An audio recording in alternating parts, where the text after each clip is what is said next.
RS यूनानी pharmacy, गुर्दे, पित्ते में पथरी, दोबारा पथरी ना होने का किया जाता है मुकम्मल इलाज। फैटी लीवर मेडिसिन भी दस्तयाब। बहादुरपुरा X रोड 9390610436 पर कांटेक्ट करें। नांदेड़ पुलिस की लोकल क्राइम ब्रांच ने चेन स्नेचिंग के मामले में मुलविस मुलजिम को गिरफ्तार करने में कामयाबी हासिल की है। इस पूरी कार्रवाई के बारे में मालूमात देने के लिए आज एक प्रेस कॉन्फ्रेंस का इनेकाद किया गया। मीडिया को दी गई मालूमात के मुताबिक 21 नवंबर को नांदेड़ जिले के मालाकोली गांव के हुदूद में वाक़े लांगेवाड़ी के मुकाम पर रात के वक्त नामालूम डकैत ने बुजुर्ग शख्स और उसकी बीवी पर हमला किया। उसके बाद इस खातून के गले में मौजूद सोने के जेवरात छीन लिए और वहां से फरार हो गया। इस हमले में शदीद जख्मी होने से इन दोनों मुतासरीन को अस्पताल में भर्ती किया गया। इस मामले में मालाकोली पुलिस स्टेशन में मुकदमा दर्ज किया गया था। मुकदमे की तफ्तीश के दौरान पुलिस को खुफिया जरिए से ये इत्तला मिली कि इस वारदात को अंजाम देने वाला मुलजिम कुरुड़वाड़ी से खंडार की तरफ जा रहा है। लोकल क्राइम ब्रांच की टीम ने मंसूबाबंद अंदाज में छापामार कार्रवाई करते हुए कुरुड़वाड़ी के साकिन मुलजिम सचिन उर्फ बोबड़े को गिरफ्तार कर लिया है। पूछताछ के दौरान इसने मालाकोली के अलावा दीगर मुकामात पर अंजाम दी गई डकैती, चोरी और दीगर जराइम का एतराफ कर लिया है। जराइम की वारदातों में इसका भाई भी मुलविस होने की बात सामने आई है। पुलिस ने तफ्तीश के दौरान चोरी किए गए जेवरात और चोरी की मोटरसाइकिल भी बरामद कर ली है। मजीद तहकीकात के जरिए दीगर जराइम का भी पता लगाने की कोशिश की जा रही है।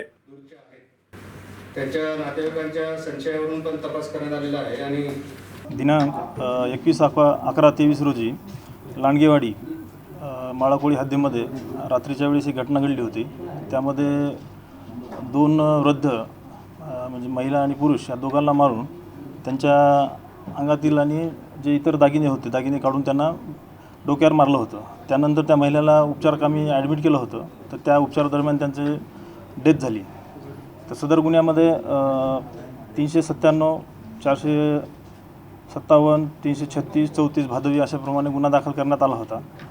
सदर गुन्हा हा गंभीर स्वरूपात असल्यानंतर माननीय SP सरांनी स्थानिक गुन्हे शाखा तसेच माळाकोळीचे API यांना सदर गुन्ह्यातील आरोपी शोधकामी सूचना दिल्या होत्या। त्याप्रमाणे LCBचे 2 टीम तयार करण्यात आले तसेच माळाकोळीचे पण त्यांनी टीम तयार केली होती आणि ह्या गुन्ह्यातील आरोपी शोधकामी कंटिन्यू 2 पथक लागले होते आणि त्या दरम्यान बरेच जे पारधी म्हणजे जे मोडस होतं गुन्ह्याचं ते जर बघितलं तर पारधी समाजाचं केल्यासारखं वाटत होतं। त्यामुळे त्या समाजाचे बरेच ठिकाणी आम्ही शोध घेतला। त्यानंतर गोपनीय माहिती मिळाली आम्हाला की सचिन उर्फ बोबड्या पिता बाबूराव भोसले वय 27 वर्ष हा राहणारा कुरुळ्याचा आहे पण सध्या ताडपांगरी येथे राहतो।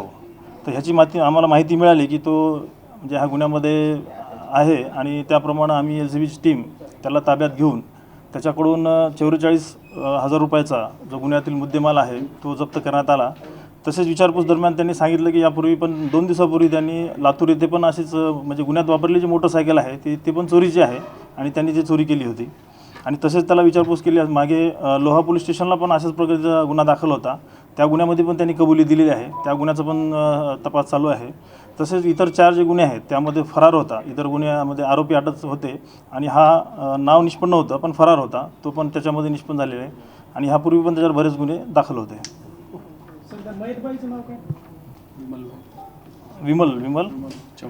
विमल चौहान। सर्दियों में गोंद और शहद का मजा लीजिए मतलूब गोंद वालों से। भोकर के मारूफ गोंद वाले, उम्दा क्वालिटी का गोंद और शहद है इनकी पहचान। जंगल से लाया गया छोटी मक्खी का शहद और खालिस ढूंढे का गोल्डन डली और डायमंड डली गोंद लाखों लोगों की है पसंद। पंजेरी में या खास इस्तेमाल के लिए लीजिए सिर्फ मतलूब गोंद वालों का गोंद और शहद। शादी का ऑर्डर भी लिया जाता है